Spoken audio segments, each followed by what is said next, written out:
जिसमें वह अकेले ही रहती थी। वह हर रोज जंगल में जलाने के लिए लकड़ी इकट्ठा करने जाती थी। एक दिन एक छोटा सा सांप उसकी लकड़ियों के गट्ठर में घुस गया। इस पर उसने ध्यान नहीं दिया और बूढ़ी औरत ने लकड़ियों को अपने कंधे पर उठा लिया और घर लौट आई। जब उसने लकड़ियों को फर्श पर गिराया तो सांप बाहर निकल आया और वह बिल्ली के साथ खेलने लगा। बूढ़ी औरत ने सांप को अकेला छोड़ दिया। क्योंकि उसकी कोई संतान नहीं थी तो उसने उसे अपना बेटा समझकर रख लिया। समय बीतता गया और वह सांप कुछ समय बाद बड़ा हो गया। एक दिन उस सांप ने उससे कहा, तुम राजा के पास जाओ और उसे कहो कि वह अपनी बेटी से मेरा विवाह कर दे।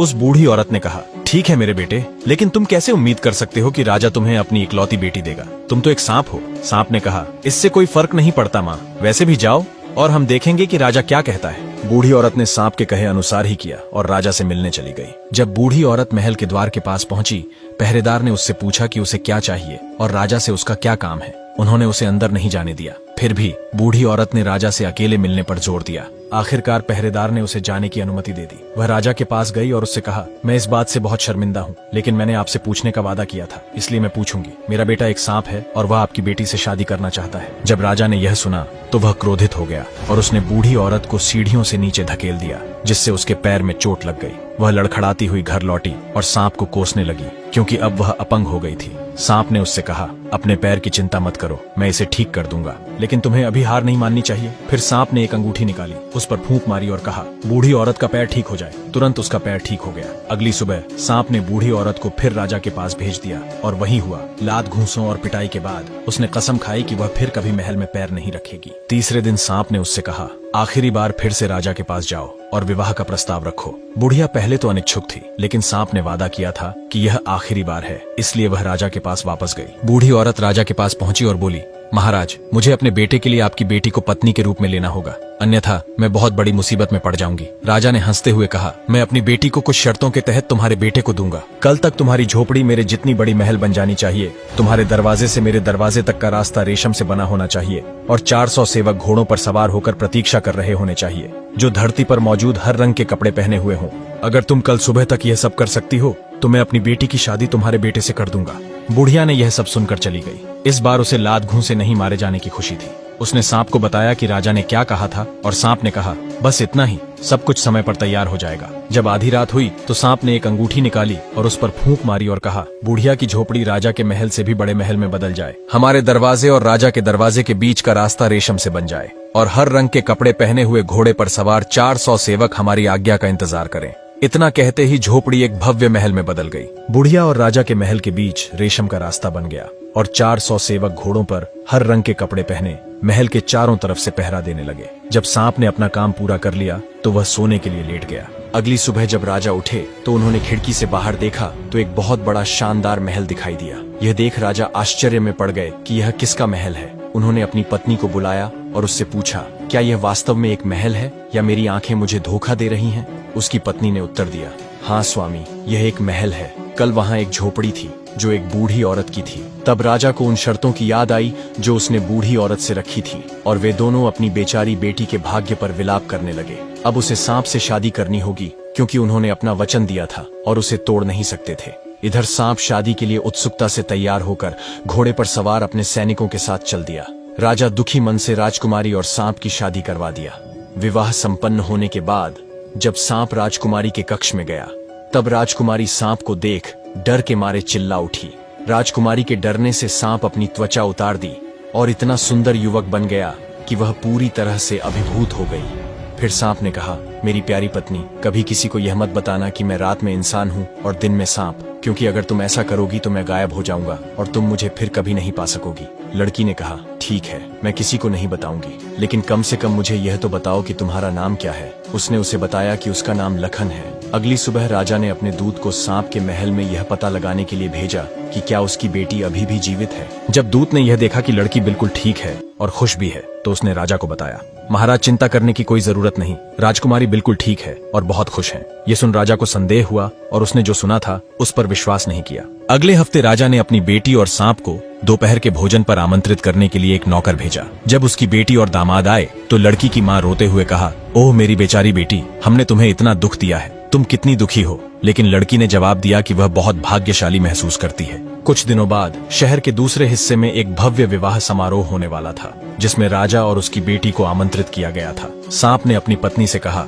तुम जाओ, मैं आज शाम को आऊंगा, ताकि किसी को पता न चले कि यह मैं हूँ जो मनुष्य में बदल गया हूँ। और याद रखो, तुम जो जानती हो उसे किसी को मत बताना, क्योंकि अगर तुम ऐसा करोगी तो तुम मुझे फिर कभी नहीं देख पाओगी। लड़की अकेली विवाह समारोह में चली गई और जब रात हुई तो सांप ने अपनी खाल उतारी और एक सुंदर युवक बनकर चल दिया। जब दोनों वहां पहुंचे तो सभी लोग आश्चर्य से खड़े हो गए, क्योंकि उन्हें लगा कि कोई देवदूत अभी अभी आया है। जब दोनों वहां पहुंचे तो सभी लोग आश्चर्य से खड़े हो गए, क्योंकि उन्हें लगा कि कोई देवदूत अभी अभी आया है। थोड़ी देर बाद वह इतनी खूबसूरती से नाचने लगा कि सभी लोग आश्चर्य में खड़े रह गए और सोचने लगे कि वह इस दुनिया का कोई प्राणी नहीं है, वह स्वर्ग से आया होगा। लड़की की माँ उसके पास बैठी और बोली, मेरी प्यारी बेटी, तुम कितनी भाग्यशाली होती अगर तुम्हारा पति ऐसा ही कोई आदमी होता। लड़की इसे और बर्दाश्त नहीं कर सकी और बोल पड़ी, वह मेरा ही पति लखन है माँ, जिससे मैं बहुत प्यार करती हूँ। जैसे ही उसने बात की, लखन अदृश्य हो गया और किसी को समझ नहीं आया कि वह इतनी जल्दी कहाँ गायब हो गया। लड़की ने इधर उधर देखा, उसे कहीं नहीं दिखा तो फूट फूट कर रोने लगी। अब देखो तुमने मुझे क्या करने पर मजबूर किया माँ।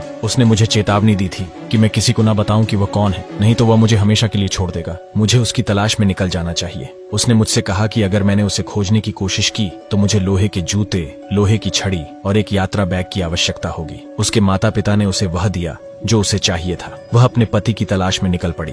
वह बिना कुछ खाए पिए कई दिन और रात घूमती रही, फिर भी उसे कुछ पता नहीं चला। थके हारे चलते चलते उसे एक रहस्यमयी बुढ़िया मिली। उसने कहा, सूर्यदेव के पास जाओ, उनको जरूर मालूम होगा कि तेरा पति कहाँ है। लड़की चलते चलते सूर्यदेव के पास पहुंची और उनसे सारी घटना बताते हुए कहा, हे सूर्यदेव, मैं अपने पति लखन को ढूंढ रही हूँ, क्या आपने अपनी यात्रा के दौरान उसे कहीं देखा है? सूर्यदेव ने उत्तर दिया, नहीं पुत्री, मैंने उसे कहीं नहीं देखा, लेकिन जाकर चांद से पूछो कि क्या उसने तुम्हारे पति को रात में देखा है। बेचारी राजकुमारी अपने रास्ते पर चलती रही। कई दिन और रात भटकते भटकते आखिरकार चंद्रदेव के पास पहुंच गई और रोते रोते चंद्रदेव से सारी घटना सुनाई। चंद्रदेव भी उसे कुछ नहीं बता सके और उसे पवन देव के पास भेज दिए। राजकुमारी हारे थके पवन देव की तलाश में चल पड़ी। चलते चलते अपनी आखिरी ताकत के साथ किसी तरह पवन देव के पास पहुंची और रोते हुए अपनी सारी बातें सुनाई। मैं लखन की तलाश में हूँ जो मेरे पति हैं। उसे गायब हुए बहुत समय हो गया है और मैं उसे ढूंढ नहीं पाई हूँ। पवन देव को पता था कि उसका पति कहाँ है। उन्होंने राजकुमारी को अच्छे से भोजन कराया और कहा, तुम्हारे पति को समुद्र के पार कुलशेद नामक दैत्य ने बंदी बना रखा है, वह यहाँ से बहुत दूर है। लड़की ने उनसे विनती की, मुझे उन्हें ढूंढना ही होगा, चाहे वह कितनी भी दूर क्यों ना हो। मैं आपसे विनती करती हूँ पवन देव, कृपया मुझे अपने साथ समुद्र के पार ले चले।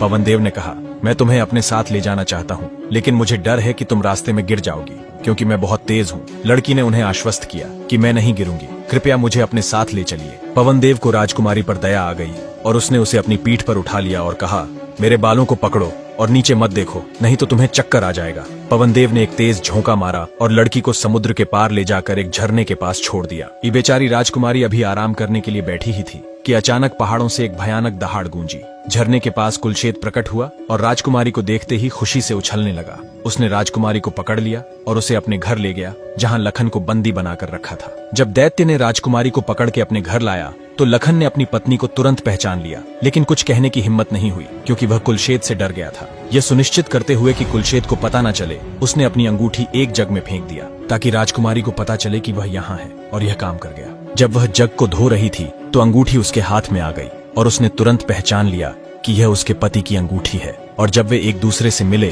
तो उन दोनों ने एक दूसरे को नहीं पहचानने का अभिनय किया, क्योंकि दैत्य उन दोनों को खा जाता। दोनों को बातें करते हुए दैत्य चुपके से सुन लिया कि ये दोनों पति पत्नी हैं। दैत्य ने ये सोचकर उन दोनों को खूब खिलाया ताकि बाद में वह उन्हें एक एक करके खा सके। एक दिन दैत्य ने राजकुमारी से कहा, जब मैं रात के खाने के लिए वापस आऊंगा तो मुझे किसी इंसान का मांस पका हुआ चाहिए, और अगर ऐसा नहीं हुआ तो मैं तुम्हें खा जाऊंगा। बेचारी राजकुमारी सोच रही थी कि क्या करें। तभी उसका पति जाग गया और उसने पूछा कि वह क्या सोच रही है। उसने उसे दैत्य के आदेशों के बारे में बताया और कहा कि वह सोच रही है कि उनका पालन कैसे करे। लखन ने कहा, मुझे सब कुछ संभालने दो। उसने जंगल से एक मरे हुए हिरन को लाया और छोटे छोटे टुकड़े करके पका दिया। जब शाम को दैत्य घर आया और उसने राजकुमारी से पूछा कि क्या उसने अपना काम पूरा कर लिया है, तो उसने जवाब दिया, हाँ, मैंने अपना काम पूरा कर लिया है। दैत्य ने सोचा, ये लड़की किसी इंसान का मांस कैसे पका दी। उसको संदेह हुआ कि ये सब उसके पति लखन ने किया है। अगले दिन दैत्य ने राजकुमारी से फिर कहा, जब मैं शाम को घर वापस लौटूं तो मुझे तुम्हारे आंसुओं से भरा हुआ 2 बर्तन चाहिए, और अगर ऐसा नहीं हुआ तो मैं तुम्हें खा जाऊंगा। जब दैत्य चला गया तो राजकुमारी ने दोनों बर्तनों को भरने के लिए रोने लगी। रोते रोते थक गई, पर बर्तन उसके आंसुओं से नहीं भरा। जब उसका पति उठा तो उसने अपनी पत्नी को रोते हुए देखा तो उससे पूछा कि क्या बात है। उसने बताया कि दैत्य ने आंसुओं से भरे 2 बर्तन मांगे हैं और अगर नहीं मिले तो वह उसे खा जाएगा। लखन ने उससे कहा, तुम कितनी मूर्ख हो, क्या तुम्हें लगता है कि तुम इन बर्तनों को आंसुओं से भर सकती हो? जाओ तुम विश्राम करो और मुझे यह काम करने दो। लखन दोनों बर्तनों में पानी भरकर उसमें नमक मिलाकर रख दिया। जब शाम को दैत्य वापस आया और उसने पूछा कि क्या उसने अपना काम पूरा कर लिया है,